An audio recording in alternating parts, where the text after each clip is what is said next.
আমি আমার স্পষ্ট মনে আছে, আমি আমার আব্বারে প্রায় বলি আমি এ কথা। আমার আব্বারে আমার জীবনে আমি একবার বলছিলাম, পড়ালেখার জীবনে, আব্বা আমি এই মাদ্রাসায় পড়তাম না, আমার মাদ্রাসাটা বদলাই দিবেন শুধু। কসম খোদার, আমার আব্বা সাথে সাথে বলছে, বেটা পরের বেলা ভাতের লোকমা আমার ঘরে দিও না, এক লোকমা ভাত খাইবে না, সাবধান বেরো। আমি যেখানে পড়তে দিছি এখানেই পড়তে হবে, নয়তো তোমার মতো করে কামাই কইরা ফরো, নইলে ঘাস কাটো, যাও।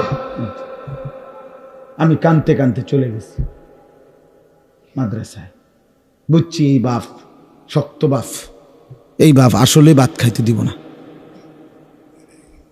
বাবার সেই কঠোর শাসন, আমার বিশ্বাস আল্লাহ তাআলা আপনাদের সামনে বসবার তৌফিক দিয়েছে।